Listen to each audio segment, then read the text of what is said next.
High court కూడా చెప్పింది. మెకానికల్‌గా మీరు ఆహ్, దీనికి జ్యుడిషియల్ కస్టడీకి పంపించొద్దనే కింది కోర్టు జడ్జెస్‌ని కూడా హైకోర్టు ఆదేశించింది గానీ, అది ఎవరు ఫాలో కావట్లేదు. నేను చాలా సార్లు చెప్తుంటా, కింది కోర్టులు జనరల్‌గా వాళ్ళు గవర్నమెంట్‌కి ప్రోగా అంటే పబ్లిక్ ప్రాసిక్యూటర్‌కి ప్రోగా ఉంటారు. వాళ్ళు పెద్దగా బ్రెయిన్ అప్లై చేసి ట్రై చేయరు. రాగానే పెట్టేస్తూ ఉంటారు. అందుకని మనకి ఎక్కడ చూసినా ముందు అసలు పంపించేస్తారనమాట. అంత తప్ప అసలు ఈ సెక్షన్ కరెక్టా కాదా? కంప్లైంట్లు ఏముంది? 7 ఏళ్ళు లోపల కదా ఉండాలి. ఈ సెక్షన్ ఎందుకు పెట్టారు? నిజానికి ఆ సెక్షన్ తప్పని పోసాని లాయర్లు గట్టిగా వాదించగలిగారు. జడ్జి కూడా కన్విన్స్ అయ్యాడు, మ్యాజిస్ట్రేట్ కూడా. అయినప్పటికీ ఆయన రిమాండ్కి ఇచ్చేశాడు. ఇది మన జ్యుడిషియల్ వ్యవస్థలో ఉండే లోపాల్లో ఇది ఒకటి. అంటే సుప్రీంకోర్టు ఒకటి చెప్తుంటుంది, కింది కోర్టులు వేరేవి చేస్తుంటాయి. సో పదే పదే సుప్రీంకోర్టులు చెప్తుంటాయి కానీ ఫాలో కావు. ఎందుకంటే ఇక్కడ అన్ని వ్యవస్థల పైన పొలిటికల్ వ్యవస్థను డామినేట్ చేస్తుంటారు. మిగతా అన్ని వ్యవస్థల్లో ఫైనల్గా పొలిటికల్ వ్యవస్థను కూడా కొన్ని కంపెనీలు కావచ్చు, ఎకనామిక్ ఫ్యాక్టర్స్ ఫైనల్గా చేస్తుంటాయి. This is the core of the democracy. So ఈ నేపథ్యంలో మామూలుగా అయితే తను అరెస్ట్ చేయకూడదు. విచారణకి నోటీసులు ఇచ్చి విచారణ జరపాలి. ఇట్లా ఇంతకంటే ఎక్కువ వాగిన తెలుగుదేశంలో బండారు సత్యనారాయణ ఫర్ ఎగ్జాంపుల్, రోజాని ఎంతో దారుణంగా మాట్లాడారు. అతన్ని ఏమైనా అరెస్ట్ చేస్తారా? అతన్ని అరెస్ట్ చేస్తూ ఉంటే అరెస్ట్ చేయొద్దని చెప్పి కోర్టు వదిలేసింది, నోటీసులు ఇవ్వమని చెప్పింది.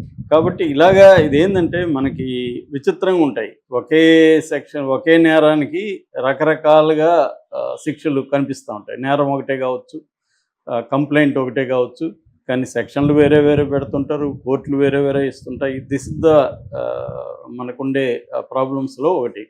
సో పోసాని ఇష్యూ కూడా ఈ విషయాల్ని, అంటే చట్టంలో ఉండే లూప్ హోల్స్ కావచ్చు, ఫంక్షనింగ్లో ఉండే ప్రాబ్లమ్స్ కావచ్చు, అధికారంలో ఉండేవాళ్ళు ఎట్లా మిస్యూజ్ చేయొచ్చు, అంటే లాని ఎలా బెండ్ చేయొచ్చు అనే దానికి పోసాని ఒక ఎగ్జాంపుల్. పోసాని ఖచ్చితంగా తప్పు చేశాడు, దారుణంగా తిట్టాడు. ఆయన ఎవరు, పవన్ కళ్యాణ్ పిల్లల్ని, వాళ్ళ భార్యని అతి దారుణంగా మాట్లాడాడు. ఆయన ఎవరో కూడా అలా మాట్లాడే ఇది ఉండదు. అంత దారుణంగా ఈయన బాగా చదువుకున్న వ్యక్తి, పిహెచ్డి చేశాడు తెలుగులో, 100 సినిమాలకు పైన మాటలు రాశాడు. అతనికి ఎంతో నాలెడ్జ్ ఉన్న వ్యక్తి అంత దారుణంగా దిగజారు మాట్లాడాల్సిన అవసరం. ఆయన దానికి ఇచ్చే ఎక్స్ప్లెనేషన్ ఏంటంటే, నన్ను ఇంకా ఘోరంగా మాట్లాడారు జనసేన వాళ్ళు. అది వాస్తవమే, ఆయన ఇంకా ఘోరంగా మాట్లాడవచ్చు. 3 రోజులు ఆయన్ని అజ్ఞాతంలోకి పోయేట్టుగా జనసేన వాళ్ళు చేసి ఉండొచ్చు. కానీ వాళ్ళు చేశారు కాబట్టి నేను చేశాను అన్న వాదన కరెక్ట్ కాదు. సో ఇప్పుడు ఎవడో నన్ను కొట్టాడు కాబట్టి నేను 2 దెబ్బలు ఎక్కువ కొట్టాను వాడిని అంటే నీకు ఖచ్చితంగా జైలు శిక్ష పడుతుంది. కాబట్టి మోరల్గా కూడా కరెక్ట్ కాదు. వాళ్ళు చేస్తే దానికి పోరాడాలి కాదు తప్ప, నేను కూడా చేస్తాను అన్నప్పుడు ఇంకా వాళ్ళని అనే అర్హత మనం కోల్పోతాం. సో ఆ రాంగ్ ట్రాక్లోకి పోసాని కృష్ణమురళి వెళ్ళాడు. సో కాబట్టి అతని మీద ఖచ్చితంగా కేసులు అయితే పెట్టాలి. కానీ ఈ ఒక తప్పుని సరిదిద్దే క్రమంలో మనం పెద్ద తప్పులు చేయకూడదు. ముఖ్యంగా గవర్నమెంట్, ప్రభుత్వాలే న్యాయాన్ని, చట్టాలను పక్కన పెడితే ఇంక ప్రజల్ని అడిగే హక్కు ప్రభుత్వాలకు ఏముంటాయి? సో ఆ హక్కు ఇప్పుడు కూటమి ప్రభుత్వం కోల్పోయింది. కూటమి ప్రభుత్వం కాదు, ఏ ప్రభుత్వం అయినా ఇదే తప్పు. గతంలో జగన్ ఇదే పనిచేశాడు. ఇక్కడ గతంలో కేసీఆర్ వాళ్ళు ఇంకా దారుణంగా వ్యవహరించారు. ఇప్పుడు రేవంత్ రెడ్డి కూడా అదే చేస్తున్నాడు. జర్నలిస్టుల్ని, ఇప్పుడు మొన్న అరెస్ట్ చేసిన రేవతి వాళ్ళ మీద కూడా ఈ 301 సెక్షన్ పెట్టారు. ఆమె ఏ క్రైమ్ సిండికేట్లో మెంబర్. సో ఇదంతా ఏంటంటే ప్రతి ఒక్కరూ తమకు అనుకూలంగా ప్రత్యర్థులను వేధించాలి కాబట్టి లాని బ్రేక్ చేసి లాలో ఉండే, లేకపోతే న్యాయ వ్యవస్థలో ఉండే లోపాలని వీళ్ళకి అనుకూలంగా మలుచుకొని చేయడం అనేది కనబడుతుంది. పోసాని విషయంలో కూడా అదే జరిగింది. అందుకని తను 24 రోజులు జైల్లో ఉండాల్సిన పరిస్థితి. నిజానికి అరెస్టే కాకూడని నేరం చేస్తే, చట్ట ప్రకారం చెప్తున్నా, మోరల్ యాంగిల్ కాదు.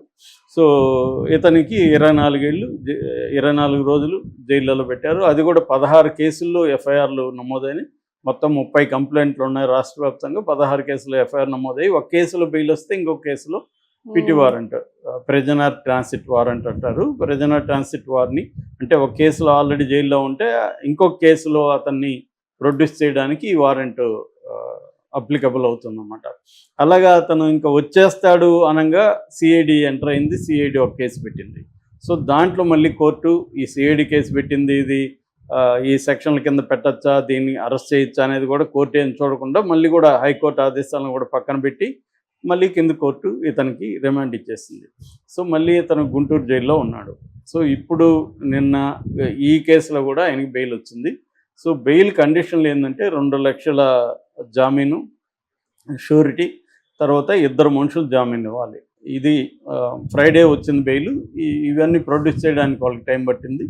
సో సాటర్డే నిన్న ఆయన బయటకు వచ్చాడు. సో కండిషన్లు ఏమున్నాయంటే, ఒకటి ఎవ్రీ ట్యూస్డే అండ్ థర్స్డే ఈయన గుంటూరుకి వెళ్ళి మంగళగిరిలో సిఐడి ఆఫీస్లో 10 నుంచి 12 లోపల సంతకాలు పెట్టాలి 1 మంత్ వరకు. So that is number 1 condition. Number 2 వచ్చి దేశం వదిలి వెళ్ళకూడదు. ఒకవేళ వెళ్ళాలంటే కోర్టు పర్మిషన్ తీసుకోవాలి. అదే నెంబర్ 2. నెంబర్ 3 వచ్చి ఇతను ఈ కేసు గురించి కానీ, లేకపోతే తనని ఎలా ట్రీట్ చేశారని కానీ ఈ విషయాలు ఏవి బయట మాట్లాడకూడదు, అంటే విమర్శించకూడదు. సో అది నెంబర్ 3. నెంబర్ 4 వచ్చేసి మిగతా కేసుల్లో కావచ్చు, ఇప్పుడు బెయిల్ వచ్చిన కేసులో కావచ్చు, అన్నిట్లో కూడా పోలీసులకు సహకరించాలి. ఇది 4 కండిషన్. ఇవి జనరల్గా బెయిల్ ఇచ్చేటప్పుడు పెట్టే కండిషన్లు. ఎవరికైనా, పోసానికి స్పెషల్ ఏం కాదు, అందరికి ఇదే పెడుతుంటారు వాళ్ళు. జనరల్గా ఉండే నామ్ అనమాట. అంటే బెయిల్ ఎందుకు ఇస్తారు, మామూలుగా అసలు బెయిల్ అనేది రూల్ అని, జైలు అనేది ఎక్సెప్షన్ అని సుప్రీంకోర్టు అనేకసార్లు చెప్పింది. ఏ మనిషినైనా కూడా అతనికి ఫండమెంటల్ రైట్ వచ్చి ఫ్రీడమ్ ఆఫ్ లైఫ్. సో ఈ లైఫ్ని, ఫ్రీడమ్ ఆఫ్ లైఫ్ని, జీవించే హక్కుని భంగం కలిగించడమే జైల్లో పెట్టడం అంటే.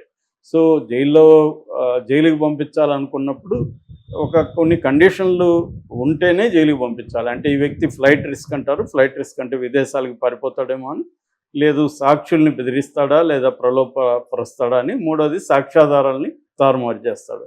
వీటిని ప్రూవ్ చేయగలగాలి, ఇవి నిజమని, అంటే అతను చేయగలడు అన్నది నమ్మితే కోర్టు అప్పుడు అతనికి బెయిల్ ఇవ్వకుండా జైల్లోకి పంపించవచ్చు. సో ఇక్కడేమైంది, ఇతను అవన్నీ చేయడు కాబట్టి ఇతన్ని బెయిల్ ఇచ్చేయచ్చు అనేది బెయిల్ ఇచ్చేశారు. 2వది అసలు ఇతను సెక్షన్లే